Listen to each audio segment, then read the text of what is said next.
अगर हम अपना कॉन्स्टिट्यूशन देखें तो आर्टिकल 1 में गिवन है India that is Bharat shall be a union of states rather than federation of states.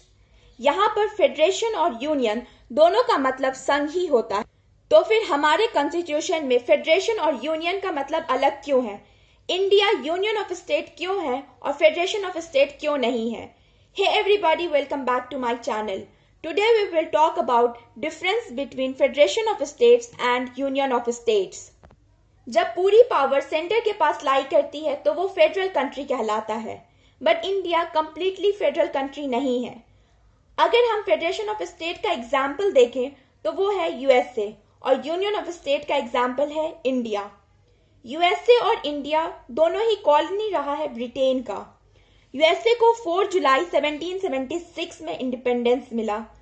USA के इंडिपेंडेंस के टाइम में इसके पास 13 स्टेट्स थे। इन सब स्टेट्स ने अग्रीमेंट करा and they came together to form a nation. तो यहाँ पर फेडरेशन इसलिए कहा जाता है क्योंकि यूएसए में जितने भी स्टेट्स थे वो एक साथ आए और उन्होंने एक नेशन बिल्ड करा। लेकिन अगर हम इंडिया का कंडीशन देखें तो at the time of independence India के पास 565 प्रिंसली स्टेट्स थे apart from 1000 of zamindari state.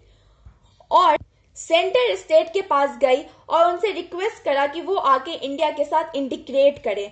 मतलब हम यूएसए में हमने ये देखा कि वहां पे जितने भी स्टेट्स थे वो सब एक साथ मिलकर आए और उन्होंने एक नेशन फॉर्म करा। बट इंडिया में सेंटर स्टेट्स के पास गई और उनसे रिक्वेस्ट करा कि वो आगे इंटीग्रेट करें। मतलब इंडिया में जो ज्यादा पावर है वो सेंटर के पास है, इसलिए इसे यूनियन ऑफ स्टेट कहा जाता है।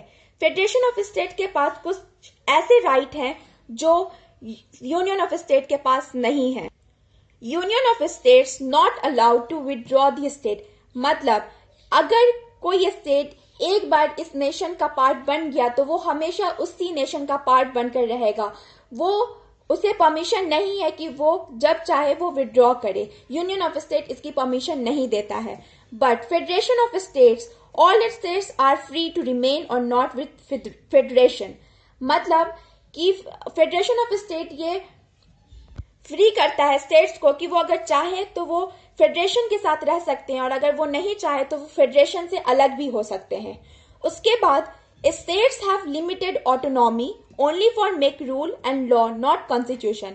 मतलब यूनियन ऑफ स्टेट्स में जो ज्यादा पावर होती है वो सेंटर के पास लाई करती है, लेकिन स्टेट्स के पास भी लिमिटेड ऑटोनॉमी होता है। मतलब स्टेट सिर्फ रूल और लॉ बना सकता है, स्टेट कॉन्स्टिट्यूशन नहीं बना सकता। लेकिन फेडरेशन ऑफ स्टेट की कंडीशन में यह है कि they are free to make their own decision and constitution. मतलब वो लोग डिसीजन भी बना सकते हैं, वो स्टेट डिसीजन भी बना सकता है और कॉन्स्टिट्यूशन भी बना सकता है। अगर हम एग्जाम्पल देखें यूएसए का तो यूएसए के जितने भी स्टेट्स हैं सबके पास अपना अपना एक कॉन्स्टिट्यूशन है।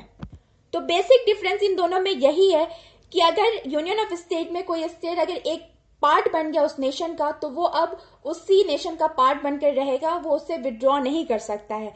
लेकिन फेडरेशन ऑफ स्टेट में अगर वो चाहे तो उस फेडरेशन के साथ रह सकता है और अगर नहीं चाहे तो उससे विड्रॉ भी कर सकता है।